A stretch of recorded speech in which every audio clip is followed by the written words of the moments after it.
A lot of boxing, a lot of sparring, all the physical training, running, lifting weights. That's beautiful. But you need to practice on what you have to do, and you have to box. So you should do as much boxing as possible leading up to the... Who am I? Who am I to the people? I have a kid now, like I said before. Honestly, it's just that fatherhood time. I haven't yet spent much more time with my son as I would want to. And he'll understand that as he gets older. If I can see, how can I change and how can I give my son more knowledge rather than luxury things, then I'm going to do that. And the Take Back is really just about inspiring others like we always do. And grabbing everything, becoming a 2-time undisputed world champion, breaking history, making more records, doing things that people have yet to see. And I'm just grateful to even be here, honestly. I see you hitting it, but when you walk, I want you to do like this. Boom, boom, boom, boom. Just keep for boom, boom, boom, boom. How long you can do that? 1, 2, 1, 2, 1, 2. The combination, boom, like punch, boom, boom, boom, boom, boom. And of course, hard work pays off. So this is where it shows. And yeah, man, I think that's the hardest part though, is taking it all in. I think that's the hardest part, taking it all in. Because I want more. I'm not happy. I'm not satisfied yet. I need more. What else more you want? Is more boxing can give you? I need to put my foot in their neck, Mike. Oh, you want to hurt people? I want to hurt them. That's a good answer. You know what? You know what I love about you, Mike? Is that right there. You always wanted your foot on their neck. Yeah. And I love that because it's the best feeling, man. That's what the believe it or not, that's what the people want. Yeah, of course. People want that. Have you ever had that moment where boxing suddenly feels like a chessboard, and everyone involved is making calculated moves to win? Not just the fight itself, but the story around it too. That's exactly the energy right now. A viral clip set it all off, showing Mike Tyson showing up at Teofimo Lopez's camp, running drills, and even giving Lopez a glimpse of those old-school peekaboo fundamentals. I just say to God, I need your help here. Because I'm about to do something that I'm not built to do, and that's quit.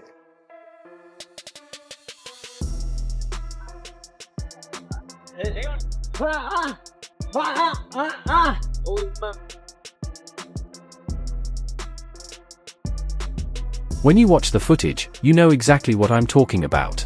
Iron Mike is there coaching reflexes, running slip and counter drills, carrying that unmistakable aura of someone who's lived at the very top. This isn't a quick cameo. The clips spread fast, shared and reshared across social media, all pointing to one clear message: Mike Tyson is lending real experience to Teofimo Lopez's preparation. But then the story takes a turn. After those sessions came a curveball. Tyson, never subtle with his opinions, started talking about Shakur Stevenson. His comments sounded like praise wrapped in a warning. On one side, he acknowledged Stevenson's Polish and ring IQ. On the other, he was blunt about what it really takes to survive someone like Teofimo at this level. That mix, respect paired with a reality check, hit social feeds like a forearm across the chest. And if you're Stevenson, hearing Mike... Let's be honest.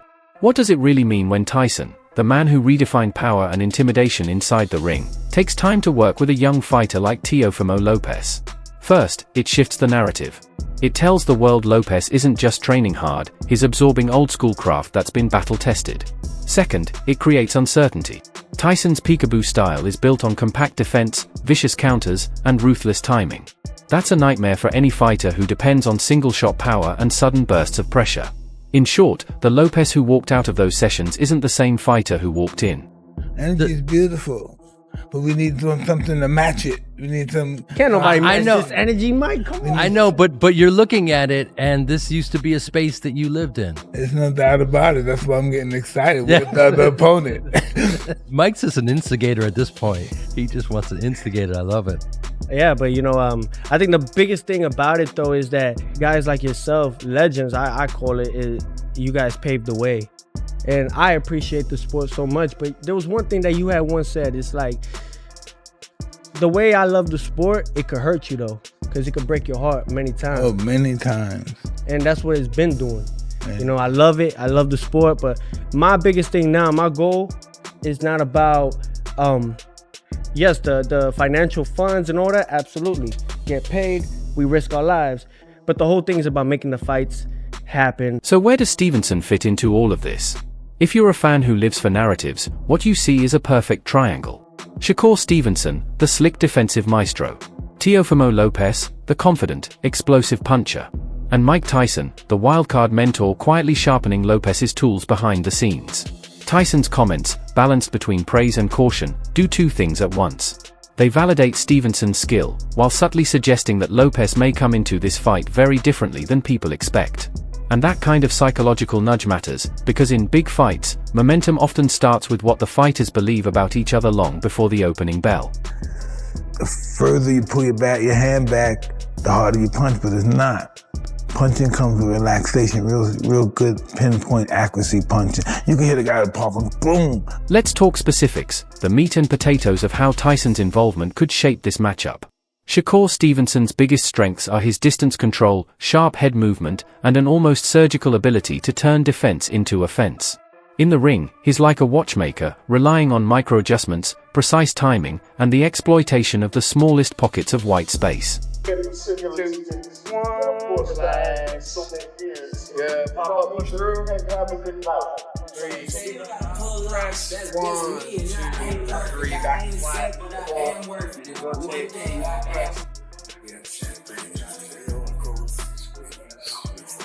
Yes, sir.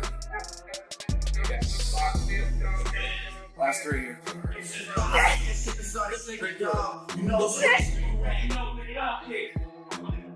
Teofimo Lopez is more like a wrecking ball with a map, explosive, confident, and capable of ending a round with one perfectly timed sequence.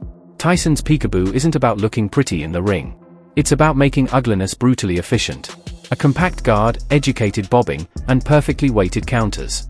If Lopez absorbs even a fraction of that, he can close distance while cutting down risk. And that's a serious problem for anyone trying to keep the fight clean and pretty.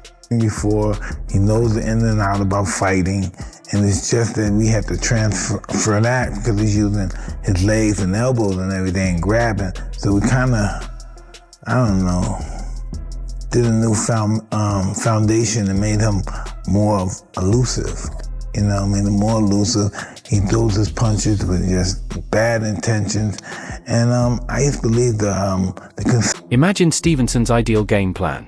Control the range, snap the jab, cut angles, and frustrate Lopez until he overcommits. That strategy depends on Lopez making mistakes born from impatience. But now imagine a Lopez with tighter head movement and sudden, compact counters. All of a sudden, Stevenson may not get the space he's used to. Tyson's coaching isn't a guarantee, no one's saying Lopez turns into Sugar Ray overnight, but it could erase a chunk of Stevenson's free space and force him to open up with explosive counters or get dragged into scrambles he'd rather avoid. That's what makes Mike's cautionary words more than just bravado.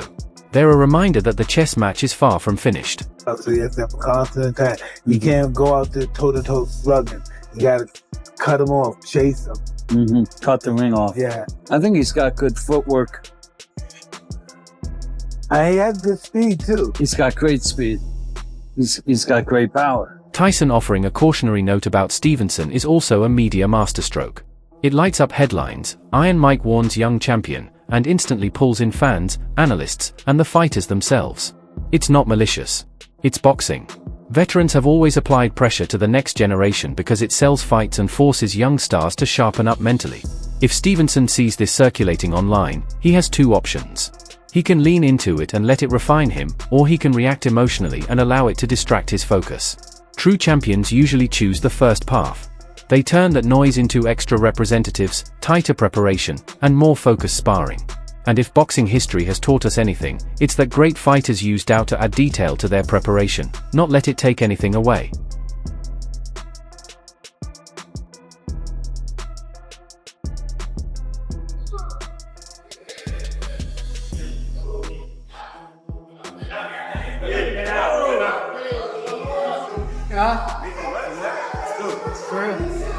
He crying like a woman.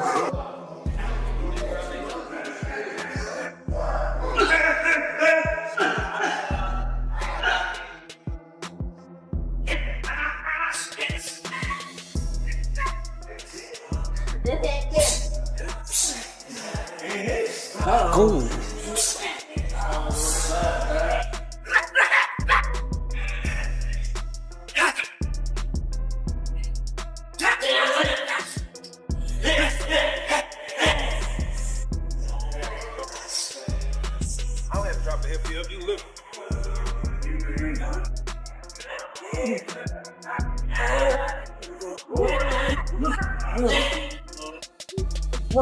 Could Tyson's involvement be strategic theater?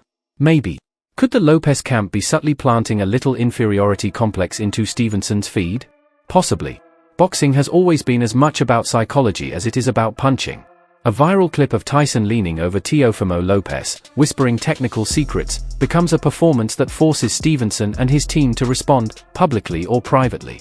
And that very act of response exposes strategy. Do they counter with sparring leaks? Do they highlight Stevenson's defensive brilliance in interviews? Suddenly, the social media war is just another round to win, and yes, we do have new training footage from Stevenson's camp, but don't get it twisted. None of this diminishes his strengths. His tape shows elite-level movement, timing, and calm under pressure. He's outboxed top opponents and has a team that knows how to build a plan around his skills. Tyson's words aren't a forecast of doom, they're a siren to take nothing for granted. Telling Stevenson to be cautious is the same as any coach reminding a fighter to respect a threat. It's a wake-up call, and champions thrive on reminders. They turn them into discipline. And that's exactly what Shakur Stevenson seems to be doing.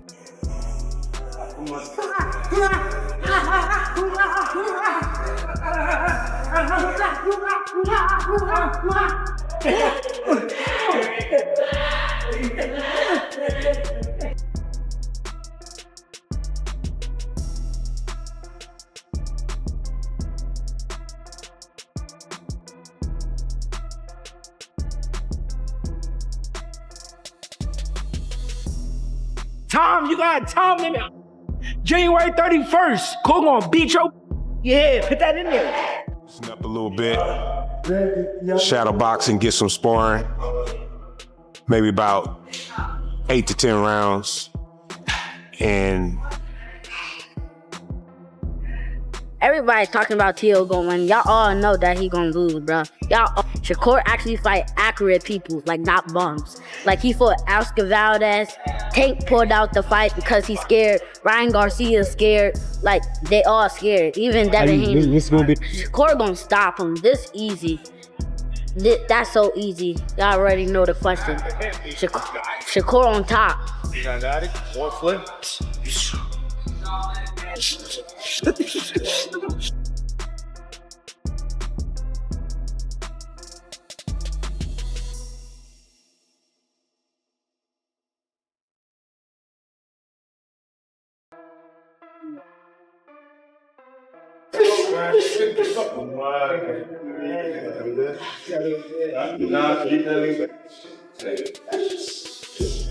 That was a good fucking job, man. I don't know. It ain't like I said. Your boxing get better by the hour, okay?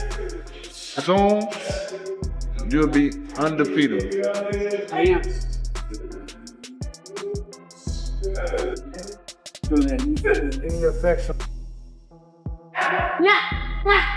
Niggas will all be just sitting back. You saw him waiting though. Predicting the fight is exciting, but the Real story is the human drama. A legendary figure mentoring a rising contender, while that same legend publicly assesses a stylistic wizard like Shakur Stevenson. It's classic old-school boxing theater. Past meets present, ego meets craft, and the media circus does the rest. On fight night, all the speculation and social media drama will either matter or fade into background noise. The bell is the ultimate judge, but the build-up counts too. Tyson's coaching clips and cautionary words have already added depth to the story, and honestly, it makes the whole narrative that much cooler. It all works hand in hand. It flows like water, as Bruce Lee says. And let me tell you, Tyson Fury said it doesn't matter if he has Muhammad Ali, Bruce Lee, and Mike Tyson training him. The fact of the matter is, all of those three combined are a novelty of the cuss style, of a boxing style that Mike knows like the back of his hand. And so, what should viewers keep an eye on during the fight? First, watch how Teofimo Lopez moves after those Tyson sessions. Look for tighter defense, fewer reckless openings, and more compact entries.